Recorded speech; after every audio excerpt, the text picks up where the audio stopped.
But there's some other big news that we should mention about Las Vegas. Before you know it, the Cauliflower Alley Club reunion is happening. It's August 19th to August 21st. It's at the Plaza Hotel and Casino in Las Vegas. And as I understand it, they have named an award after you, Jim. And well, you got a say in the first recipient. And I think you've got some updates for us, right? Yeah, Shivani and I talked yesterday at length, just catching up and all that stuff. He and I have been friends for 40 years, for God's sakes, and it's a lot more than just about the first clash. I mean, we've developed a friendship over the years. Tony's outstanding. His voice still cuts through the clutter, and I love the guy. He works his ass off. He works as hard as anybody at AEW. So they Cauliflower Alley Club surprised me by saying, we're going to name our announcer award the Jim Ross Award. Oh, cool. And the thing we need from you is to pick out the first recipient. And I said, well, that'd be easy if he's available. Shivani. And Shivani and I were talking yesterday about Bob Caudle. I said, I don't want to hurt your feelings, but if Bob Caudle wasn't in his 90s, he'd be getting this award. But he's just, he's still living in the Carolinas, and God almighty, flying to Vegas at that stage of life. I wouldn't want to do it. Right. So, but he certainly deserves it. But Shivani's the first recipient. That's going to be out there in Vegas. Great. The hotel. We'll put that screen, that graphic back up if you don't mind, sir. Plaza Hotel and Casino in Vegas is the room rate's $45, I was told. Oh, wow. Yeah, that's good. So if you're interested in a affordable trip that you would thoroughly enjoy, it's not based on ceremony, it's based on people and those that have contributed to the business. Shivani and I were talking, we're both lifetime members. That's $500. I've been a lifetime member for quite some time. I didn't ask him how long he'd been a member, but bottom line is that there's nothing. Our business has been run so loosely over the years. You can refer back to things like retirement plans and all this stuff. Well, there's a lot of the boys that, as we know, Conrad, didn't take care of their money. Right. And so they get into situations where they need a house payment or a tuition paid or something along those lines. And that's what the Cauliflower Alley Club does. They help them. And I think that's just wonderful. So the more I can contribute to the success of the CAC, the better off it'll be. So, and spending a couple of days in Vegas, I'll take some books with me and we'll sell some stuff and see how that rolls. It should be fun, though. I'm looking forward to it. It's going to be a fun summer. It is going to be a fun summer, and we're getting things kicked off for a fun summer over at adfreeshows.com. Just earlier today, we debuted a brand new piece of bonus content I think you'd enjoy at adfreeshows.com. It's a more than 2.5 hour conversation with Chris Ford, who's known to wrestling fans as Devon Storm, or perhaps WCW fans as Crowbar. All about his journey, what eventually would lead to becoming that Crowbar character, and all the stops and starts he had in ECW and the WWF. And it's one of the more fascinating conversations we've had. It's a part of a series we call The False Finish.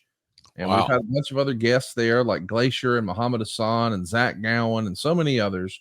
But we've got a clip right here of Crowbar from adfreeshows.com. Oh, cool. You did have some more appearances in WCW, this time in 1997, including 2 matches where you would team up with Ace Starling against the Outsiders on Monday Nitro. How does this opportunity happen for you again? Another shot with WCW, and now you're working with Hall and Nash. Boy, that's a big deal in 1997. Once I left ECW, I was speaking with Mike Ace, and when we said, I'm doing this, you're doing this. We both have very similar styles. There's not a lot of tag teams on the indies right now. We think maybe we could do something like a modern version of the Rockers, or a modern version of the Rock and Roll Express with just more modern moves. We could integrate the moonsault and the Frankensteiners and the dives and all that. So we had been working a lot on the independents. We were working almost every weekend, single, double, triple shots, doing tag matches all over. And then Kevin Sullivan again saw us working at Tony Rumbles, and we had a match up there, and he liked our look and he liked what we did, and he thought we would be good to work against Hall and Nash. And again, we're back down WCW, a Monday Nitro, an incredible opportunity, minds blown. I'm not just there, but I'm there with my best friend in pro wrestling. We're flying down together, we're rooming together, and now we're on Nitro together. So just a great experience, but that came through Kevin Sullivan as well.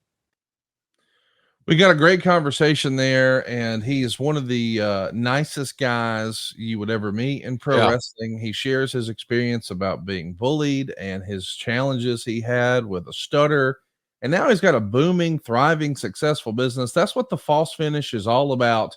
Hey, how did you pop off in wrestling and have the chance to live your dream? And what's life been like afterwards? I think you'll dig it. Check it out right now. All that and a whole lot more available at adfreeshows.com. And Jim, one of the other perks is you get to be a part of our live studio audience at adfreeshows.com. And if people tuned in last week, well, they saw that we had a bit of a snafu here right in the middle of our program. Yeah. You lost power. There was some construction going on, and we had to sort of cut it short.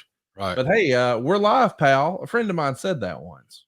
I heard that. I don't know who said it, but it's very, I started to say profane, prophetic, is a better word. Yeah, it was, I'm having all these things are running through my mind, man. All these projects are ongoing.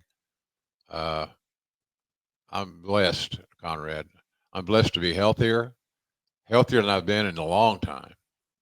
And I'll have plenty of energy, and we'll have plenty of fun this weekend in Ohio. 10 soldiers and Nixon coming. We're finally on our own. Something is something. We're dead in Ohio. Well, it's going to be alive in Ohio. So we're changing the lyrics. Sorry, Stephen Stills, or whoever wrote it. one of those Crosby, Stills, Nash and Young guys. Great harmonies, by the way. So anyway, everything is coming together, man. I'm excited to get on here next week and give everybody an update on how things went in Ohio. I think will be, knock on wood, good news.